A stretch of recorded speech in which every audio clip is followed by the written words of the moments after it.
Hello दोस्तों, कैसे हैं आप लोग। मैं दीपक स्वागत करता हूं आपका अपने YouTube channel Sai academy for success पर। और आज हम लोग बात करने वाले हैं फ्रांसीसी क्रांति के थर्ड पॉइंट की, जिसके अंदर हम बात करेंगे कुछ इम्पोर्टेंट क्वेश्चन आंसर्स की। तो वो इम्पोर्टेंट क्वेश्चन आंसर जो हैं वो आप यहाँ पर देख लीजिएगा कि किस तरीके से पेपर में क्वेश्चन आते हैं।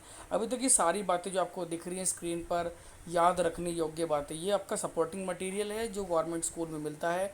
तो इसमें से बहुत सारे क्वेश्चंस बनते हैं। बाकी पीडीएफ में नोट्स मैं नीचे आपको दे दूंगा, जो मेरी कोचिंग के नोट्स हैं, तो वो भी आपको यहाँ पर मिल जाएंगे। दूसरी बात यहाँ पर अगर मैं आपको बताऊँ कि इतना इम्पॉर्टेंट ही चैप्टर है कि काफ़ी ज़्यादा एग्ज़ाम में क्वेश्चन यहाँ से आते हैं। गिलोटिन तक हमने पढ़ लिया था, और अगर आपने अभी तक वो दोनों वीडियो मेरी नहीं देखी है तो आप जाकर वो दोनों वीडियोस देख सकते हैं, जिसके अंदर हमने जैकोबिन क्लब और रॉबेस्पियर को गिलोटिन पर चढ़ाना, यहाँ तक की बात हमने अभी तक की थी। आज हम लोग बात करेंगे कि रॉबेस्पियर के पतन के बाद जो फ्रांस है उसके अंदर किस तरीके के चेंजेस आए, और उन चेंजेस से जो है किस तरीके की उनकी आज का जो उनका जो शासन है, यानी जो इस समय का जो शासन है वो शासन किस तरीके का है, ये भी हम लोग बात करेंगे। क्योंकि जो फ्रांस है, फ्रांस की जो शासन पद्धति है, वो जो शासन पद्धति है ये फ्रांसीसी क्रांति के बाद ही शुरू हुई। यानी फ्रांसीसी क्रांति का बहुत ज़्यादा इम्पैक्ट पड़ा फ्रांस के पूरे इलाके पर, और ख़ास तौर पर जो पूरा यूरोप था उस पूरे यूरोप पर भी फ्रांसीसी क्रांति का बहुत ज़्यादा प्रभाव है। तो इस सभी की चर्चा जो है अब हम यहाँ पर करने वाले हैं। ठीक है बच्चों, तो जो भी चीज़ें हैं वो आपको वन बाय वन बिल्कुल क्लियर हो जाएंगी, मुझे ऐसा लगता है। ठीक है, यहाँ पर कुछ और बातें डिस्कस कर लेते हैं, कुछ और इंपॉर्टेंट नोट्स जो हम लोग डिस्कस कर लेते हैं, और उसके बाद यहाँ पर हम लोग कुछ क्वेश्चन आंसर डिस्कस करेंगे जो बहुत इंपॉर्टेंट रहेंगे एग्जामिनेशन पर्पज़ से। आंसर मेरे करके जाना, और क्वेश्चन आप अगर सपोर्टिंग मटेरियल क्वेश्चन आंसर कर लेते हैं सफिशिएंट रहता है। इसके अलावा एनसीईआरटी बुक भी मैं पढ़ा दूंगा, कोई डाउट आपके होंगे तभी देखे जाएंगे। चलिए यहाँ बात कर लेते हैं आगे। इस राजनीतिक अस्थिरता का फ़ायदा नेपोलियन बोनापार्ट ने उठाया, और उसने 1799 में डायरेक्टरी को ख़त्म कर दिया और 1804 में फ्रांस का सम्राट बन गया। यानी एक बार फिर से जो नेपोलियन वो फिर से फ्रांस की गद्दी पर बैठ गया। ठीक है, और 1815 में वाटरलू में उसकी पराजय हुई और उसे बंदी बना लिया गया। अब यहाँ जो क्वेश्चन आंसर हम लोग नीचे करेंगे उसमें डिस्कस करेंगे कि नेपोलियन बोनापार्ट ने बहुत सारे काम किए थे फ्रांस की जनता के लिए, तो उन सभी कामों के बारे में चर्चा हम नीचे क्वेश्चन आंसर में करेंगे बच्चों। फ्रांसीसी क्रांति के मूल तत्व तीन थे, और देखो भारत में भी यही मूल तत्व, जो भारत का जो संविधान है उनके अंदर भी ये तीन मूल तत्व लिए गए: स्वतंत्रता, समानता और बंधुत्व। इन तीनों शब्दों को भारत में भी लिया गया है। तो ये तीनों शब्द कहाँ से लिए गए हैं? भारतीय संविधान के अंदर फ्रांस से लिए गए हैं, फ्रांसीसी क्रांति से लिए गए हैं। आगे बात कर लेते हैं। 1848 में फ्रांस के सभी उपनिवेशों से दास प्रथा का उन्मूलन कर दिया गया। ये इंपॉर्टेंट है, दास प्रथा जो है, ये जो दास प्रथा थी इसको ख़त्म कर दिया गया 1848 में फ्रांस से। ठीक है बच्चों, यानी अब फ्रांस के अंदर कोई भी दास नहीं था।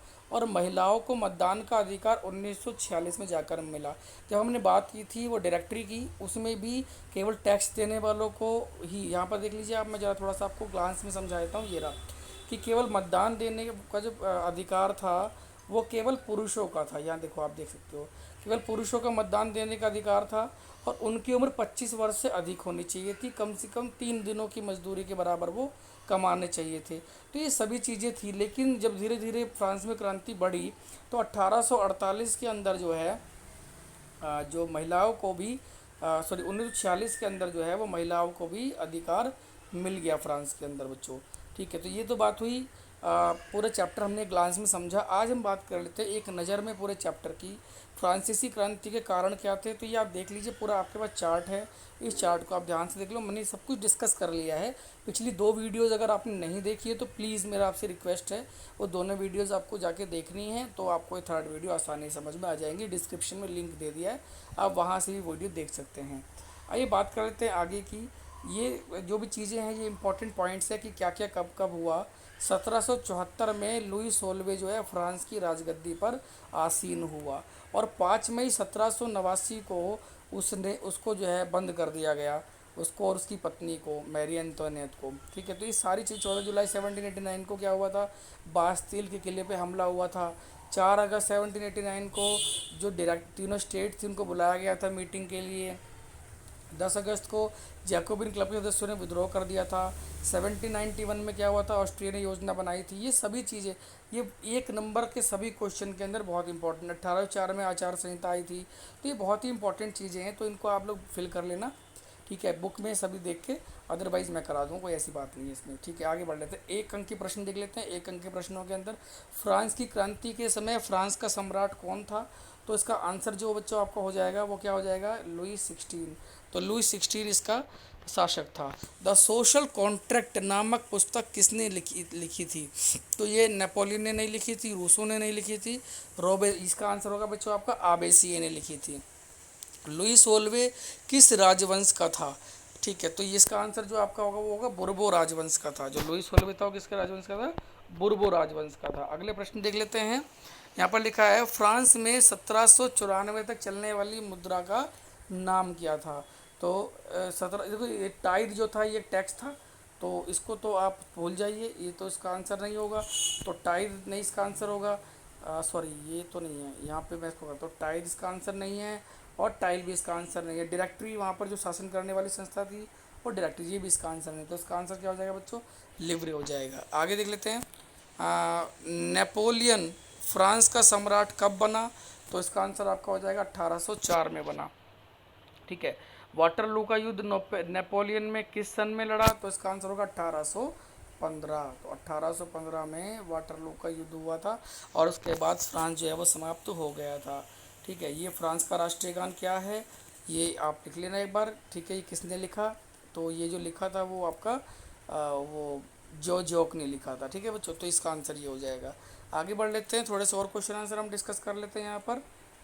3 और 5 नंबर के क्वेश्चन है। तो ये छोटी सी एक वीडियो मेरी तरफ से आपके लिए थी। वीडियो अच्छी लगी हो तो लाइक कर देना। इन सभी क्वेश्चंस को हम अगली वीडियो के अंदर डिस्कस करेंगे। Thank you so much. 3 और 5 देखो, इस पूरा का पूरा मैं डिस्कस करने वाला हूँ। ये यहाँ पर 1 नंबर के आंसर है, देखो, ठीक है। मार्सिले, इसका जो राष्ट्रीय गान है उसका नाम क्या है? मार्सिले है। और जो कवि है रॉजर दी लाइन, उन्होंने ये लिखा था, ठीक है। तो ये जितने भी 1 मार्क्स के क्वेश्चन हैं इनके आंसर भी बाकी के बचे वो भी हम करेंगे, और 3 और 5 नंबर के क्वेश्चन के आंसर भी हम लोग करेंगे। चैनल पर बने रहिए। इंग्लिश की एक वीडियो करेंगे फिर इसके बाद, और 9th की सभी वीडियो आपको मिलती रहेंगी। मैं यहाँ पर मैथ्स के कुछ क्वेश्चन भी करने वाला हूँ बच्चों, ठीक है। थैंक यू सो मच अगली वीडियो के लिए, ठीक है। चैनल को सब्सक्राइब कर दी ताकि आप तक नोटिफिकेशन पहुँचता रहे। Thank you so much.